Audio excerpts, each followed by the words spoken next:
بسم الله الرحمن الرحيم.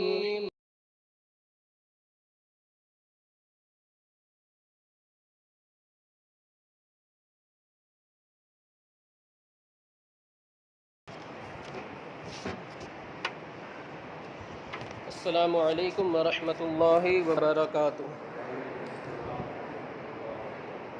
نحمده ونصلي على رسوله الكريم. اما بعد فاعوذ بالله من الشيطان الرجيم. بسم الله الرحمن الرحيم. قال الله تعالى في القرآن المجيد والفرقان الحميد. فاعوذ بالله من الشيطان الرجيم. بسم الله الرحمن الرحيم. انما يريد الله ليذهب عنكم الرجس اهل البيت ويطهركم تطهيرا. آمنت بالله صدق الله مولانا العظيم وصدق رسوله النبي الأمين المتين المكين المختار الكريم ونحن على ذلك لمن الشاهدين والحمد لله رب العالمين. قال الله تعالى في شان حبيبه ونبيه مخبرا وآمرا إن الله وملائكته يصلون على النبي يا أيها الذين آمنوا صلوا عليه وسلموا تسليما. اللهم صل على سيدنا ومولانا محمد وبارك وسلم صلاة وسلاما عليك يا رسول الله صلى الله تعالى عليه وسلم. عزیزان ملت اسلامیہ، سورۃ الاحزاب میں اللہ رب العزت ارشاد فرماتا ہے انما یرید اللہ لیذہب عنکم الرجس اہل البیت ویطہرکم تطہیرا. اس کا مطلب ہے کہ بے شک اللہ رب العزت یہ ارادہ فرماتا ہے، اللہ رب العزت اس بات کو چاہتا ہے کہ اے اہل بیت، اے مصطفیٰ کے گھرانے والوں، تم سے گندگی کو، آلودگی کو دور فرما دے اور تمہیں مکمل طریقے سے پاکیزہ کر دے، تمہیں خوب پاکیزہ کر دے، تمہیں طہارت اور پاکیزگی کا پیکر بنا دے. سورۃ الاحزاب کی اس آیت مبارکہ میں اللہ رب العزت یہ ارشاد فرماتا ہے. اب سوال یہ ہے کہ اہل بیت سے کون سے حضرات مراد ہیں، اہل بیت میں کون سے لوگ شامل ہیں؟ تو سب سے پہلے میں اہل بیت کا لغوی معنی آپ حضرات کو بتاتا ہوں کہ اہل بیت کا لغوی معنی یعنی ڈکشنری کے اعتبار سے اس کا مطلب کیا ہوتا ہے. تو لفظ اہل جو ہے، اہل اس کا مطلب ہوتا ہے والا اور بیت کا مطلب ہوتا ہے گھر.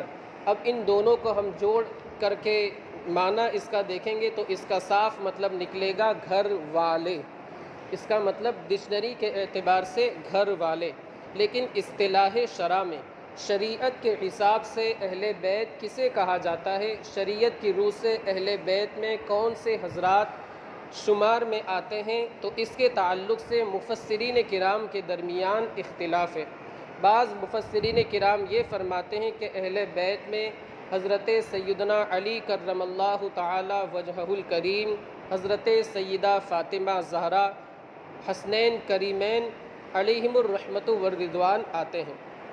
یعنی حضور اکرم صلی اللہ علیہ وسلم کے علاوہ 4 نفوس قدسیہ اہل بیت اطہار میں آتے ہیں جن کے مجموعے کو پنجتن پاک کہا جاتا ہے. یہ بعض مفسرین کرام فرماتے ہیں. بعض دوسرے مفسرین کرام یہ فرماتے ہیں کہ اہل بیت اطہار سے مراد یہ 5 تو ہے ہی، پنجتن پاک تو ہیں ہی، مگر حضور اکرم صلی اللہ علیہ وسلم کی ازواج مطہرات بھی اس میں شامل اور داخل ہیں. حضور اکرم صلی اللہ علیہ وسلم کی ازواج مطہرات بھی اس میں شامل ہیں اور داخل ہیں. اب ٹوٹل آپ دیکھیں پنجتن پاک تو ہیں ہی، اور حضور اکرم صلی اللہ علیہ وسلم کی جو ازواج مطہرات ہیں، ایک وقت میں 9 ازواج مطہرات آپ کے نکاح میں تھی. ویسے آپ نے 11 نکاح فرمائے ہیں، لیکن ایک وقت میں ایک ساتھ جتنی ازواج مطہرات تھی وہ 9 ازواج مطہرات آپ کے عقد میں، آپ کے نکاح میں تھیں.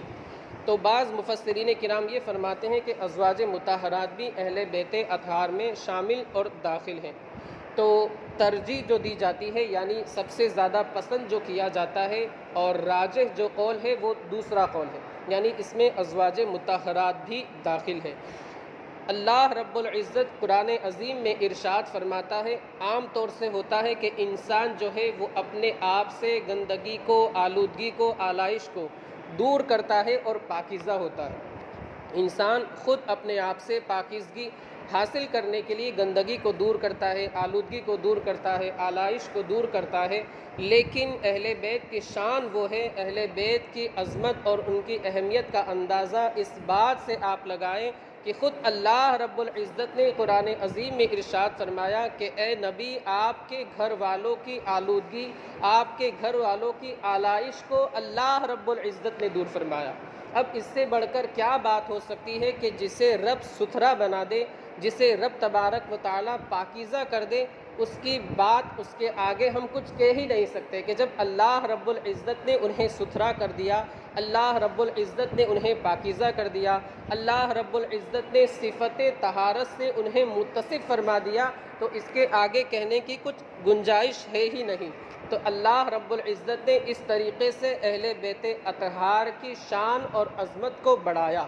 میرے دوستو، اس آیت کریمہ میں کون سی چیز مراد ہے جس سے اہل بیت اطہار کو پاک کیا گیا، اہل بیت اطہار کو صفت نظافت سے متصف کیا گیا، اور کون سی چیز دور کی گئی؟ تو اس کے تعلق سے مفسرین کرام فرماتے ہیں کہ اس سے سب سے پہلے تو جاہلیت کی جو آلائش تھی، جاہلیت کی جو آلودگی تھی، جاہلیت کی بری باتیں تھیں، دور جاہلیت کے جو کچھ برے کام تھے، بری عادتیں تھیں، ان ساری کے ساری عادتوں کو اہل بیت اطہار سے دور کر دیا۔ بعض مفسرین کرام یہ فرماتے ہیں کہ عام آلودگی مراد ہے، عام آلائش مراد ہے، یعنی جو انسان کے اندر آ سکتی ہے وہ ساری کے ساری آلائشیں، وہ ساری کے ساری آلودگیاں اہل بیت اطہار سے اللہ رب العزت نے دور فرما دی۔ یہ اہل بیت اطہار کی شان ہے کہ رب تبارک و تعالیٰ نے پہلے ہی سے ان سے آلودگی اور آلائش کو دور فرما دیا۔ اور ان کی شان آپ دیکھیے کہ 25ویں پارے کے اندر سورۃ الشورى کے اندر اللہ رب العزت نے اپنے محبوب کے ذریعے ان کی تعریف بیان فرمائی۔ اللہ رب العزت ارشاد فرماتا ہے، قُلْ لَا أَسْأَلُكُمْ عَلَيْهِ أَجْرًا إِلَّا الْمَوَدَّةَ فِي الْقُرْبَى، اے محبوب آپ ان لوگوں سے فرما دیجئے جن سے آپ تبلیغ فرما رہے ہیں، جنہیں آپ اسلام کی دعوت دے رہے ہیں، جنہیں آپ مسلمان بنا رہے ہیں، تو ان سے آپ صاف لفظوں میں ارشاد فرما دیجئے کہ میں جو تبلیغ کا فریضہ انجام دے رہا ہوں، جو میں تبلیغ کر رہا ہوں، تبلیغ کی ذمہ داری نبھا رہا ہوں، احکام شرعیہ آپ لوگ تک میں جو پہنچا رہا ہوں، تو میں اس کی کچھ اجرت طلب نہیں کرتا، میں اس کا اجر، اس کا بدلہ، اس کا صلہ، اس کا عوض میں کچھ تم لوگوں سے طلب نہیں کرتا۔ میرا جو اجر ہے، دوسرے مقام پر رب تبارک و تعالیٰ نے اپنے محبوب کے ذریعے کہلوایا، ان اجریہ الا علی رب العالمین، میرا جو اجر ہے، میرا جو ثواب ہے اور جو کچھ اس کا بدلہ مجھے ملنا ہے، وہ تو میرے رب کے ذمہ کرم پہ ہے، اور میرا رب اسے مجھے یقیناً عطا فرمائے گا، لیکن تم لوگوں سے میں اس کا اجر طلب نہیں کرتا، تم لوگوں سے میں اس کا بدلہ مانگتا نہیں، اس کے بدلے کا مطالبہ نہیں کرتا۔ ہاں، ایک بات ہے، الا المودۃ فی القربی، میرے قرابت دار جو لوگ ہیں، میرے قریبی جو لوگ ہیں، میرے اہل بیت جو ہیں، ان لوگوں سے محبت کا مطالبہ میں ضرور کرتا ہوں۔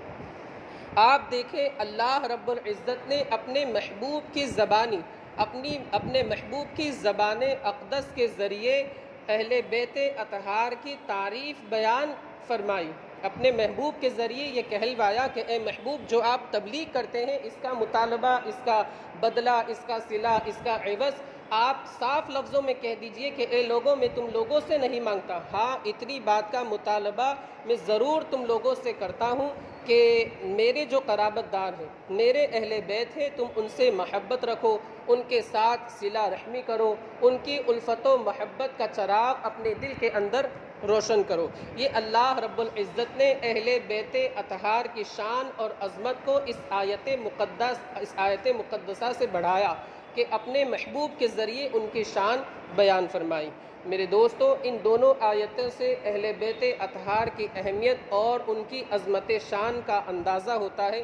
کہ اہل بیت اطہار کی شان اور عظمت اللہ رب العزت نے خود آیت مقدسہ میں بیان فرمائی۔ تو ہمیں بھی چاہیے کہ ہم اہل بیت اطہار کی تعظیم کریں، ان کی عزت کریں، ان کے نقش قدم پر چلیں، ان کی جو تعلیمات ہیں ان پر عمل پیرا ہونے کی کوشش کریں، ان کی بارگاہ میں ہم خراج عقیدت پیش کریں اور جو ان کے بتائے ہوئے راستے ہیں ان راستوں پر چلنے کی کوشش کریں۔ مولا عز و جل ہم تمام لوگوں کو عمل صالح کی توفیق عطا فرمائے اور اہل بیت اطہار کا صدقہ ان کے فیوز و برکات سے ہمیں مالا مال فرمائے، ان کے نقش قدم پر چلنے کی توفیق رفیق عطا فرمائے۔